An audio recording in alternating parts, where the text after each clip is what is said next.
I knew it. I knew it.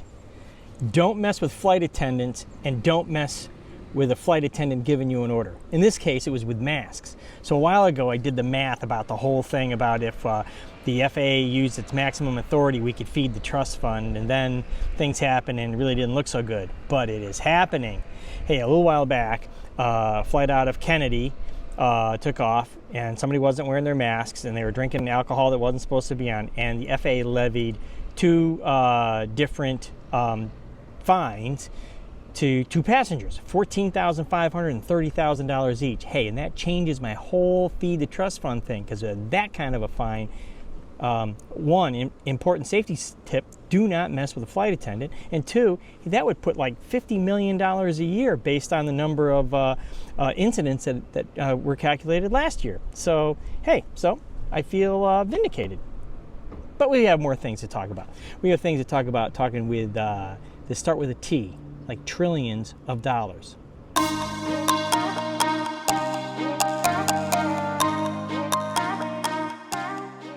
Hey, President Biden released a plan for over $2 trillion infrastructure investment in this country. Really cool. Obviously, when you talk those kind of numbers, there's always going to be some drama in D.C. So in this case, it's going to be, well, how are you going to pay for it? Well, I don't know either, but that's what they're supposed to be figuring out. The second thing is, we might have to pull out the Wikipedia of what is exactly infrastructure. So a lot of people are talking about that only includes roads and bridges, and it's kind of like not fair. I even think that aviation kind of got burned a little bit. $25 billion to airports and other infrastructure things related to aviation. That's like budget dust in comparison. I mean, come on. It's how America moves today. So I am all for roads, infrastructure. There's a lot of other things that get kind of odd, but one of the things I do think is cool is that it includes electric vehicle development. Hey, to support the grid and things like that for not only electric cars, but we need to make sure that that includes eVTOLs. If we expect electric airplanes to come along, well, then we better make that investment. We saw that in UAS, that we missed the boat. Don't miss the boat this time. That's the opportunity.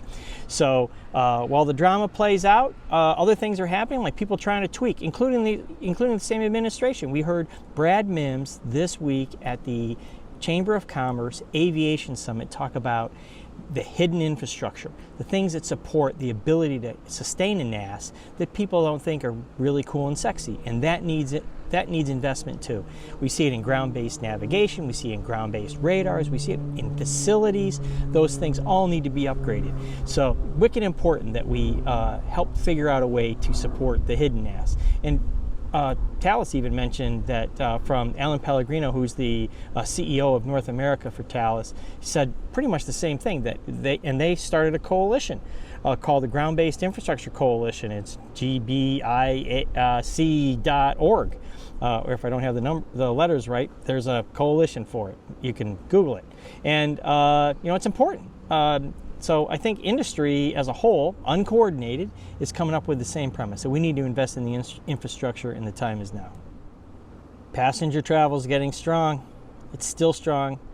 For the last few weeks, it's been about 1.5 million passengers a day, every single day. That's pretty awesome. That's about 1 million more than the same time last year. That's a pretty impressive number. Still about 1 million less than 2 years ago. But we have to take what we can get. It shows strength in that 7 days a week we're showing those kinds of numbers. And I think it's faster than what the airlines had predicted. But one thing to keep in mind is Delta is now going to fill the middle seat come May 1st. And United must think it's pretty cool, because they just put 26 new nonstop routes into their system, and they just said they were going to hire hundreds more pilots. That's all good news, all good numbers. Hey, last week the FAA had a Future of Surveillance workshop. Lots of interest from industry, because lots of things and lots of money in that world. But I have to give a shout out to Dan Hickok and AJM4. The FAA did a fantastic job. And they have identified what their plans are. But I think there's two things that I took away that were really important. The leadership from Dan Hickok is almost unique.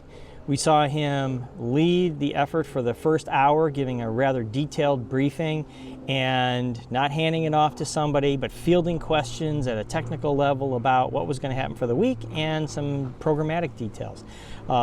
He really knew his stuff, and I think it showed strong leadership that, hey, maybe a little bit rare in these days. The second thing is the passion from the entire team was pretty incredible. They certainly love what they do, and they laid out how industry can communicate. Oh my gosh, what a beautiful thing. This is how you communicate with us, and this is what we're ready to think about, so you can stay focused. It was really, you couldn't ask for better. It was a great job by the FAA, and however it came to pass, it seems like a little bit of a trickle down from the industry days from Sensor, but at the next level. They did a great job. Hey, the first year of any new administration, people staff up. And I want to say congratulations to Victoria Wasmer. I hope that my rumor mill is true. Looks like the president will nominate her to be the CFO of the Department of Transportation. Victoria has long-standing career at the FAA. She also worked at OMB, Ernst & Young, and most recently at the DC government.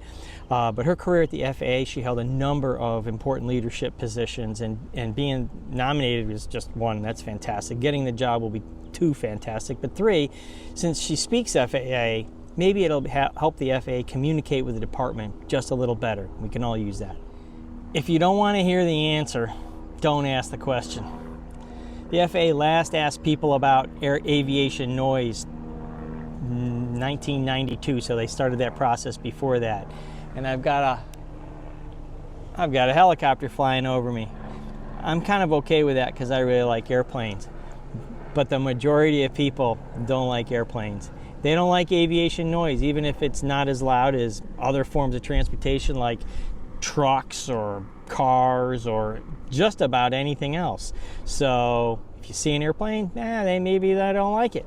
I don't think that's good for us. And the FAA asked the question and stated that even though airplanes are quieter and less people are exposed to what would be regulatory noise, that they are highly annoyed. And in that state, regulations kick in. So more people are highly annoyed than even back in 1992.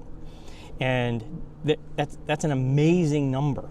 So I just find it difficult for us to press on with an industry that is going to be under that kind of scrutiny. And here's my one shot of hope. eVTOLs are really quiet.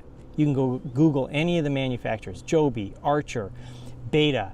They're super quiet. So, okay, hopefully that will be a help, that the industry is moving in a way that's quiet and maybe visual noise becomes less of a factor.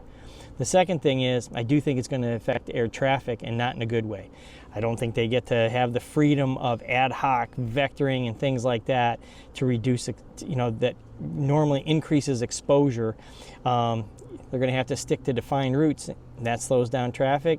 It makes things a little bit simpler, but it definitely reduces capacity in the NAS. We'll have to see what the FAA does, but they can't turn a blind eye to this. They asked the question, they got an answer. Now you got to do something with it. We've spent a lot of time in the drone regulations, drone operations world, things like that, and boy, the drone business just gets more complicated every day.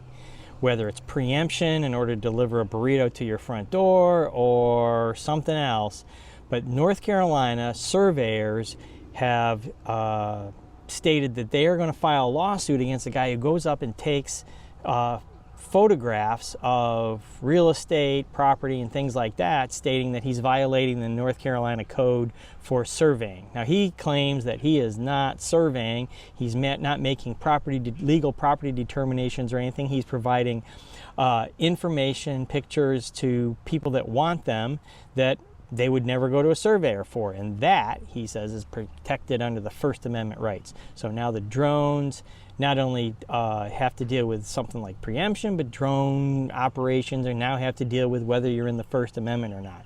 It's just getting incredibly complicated. We'll have to watch this one. Hasn't gone to court yet, but he has already filed suit and has a number of Washington think tanks in support of that activity. So we'll see how it goes.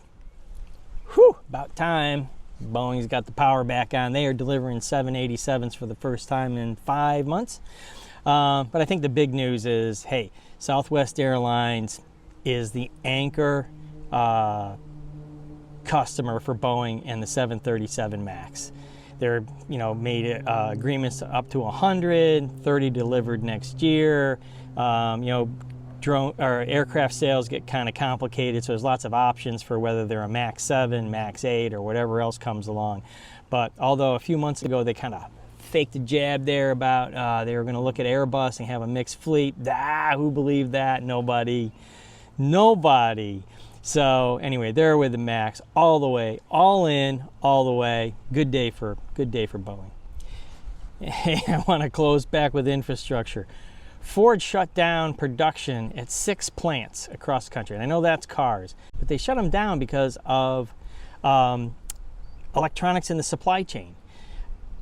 If they can't get microchips into cars that they sell every day, or trucks in Ford's case, I don't know how we continue an aviation industry that only gets $25 billion out of $2 trillion. We've got to fix the supply chain action. We have to move that electronics capability back to the country.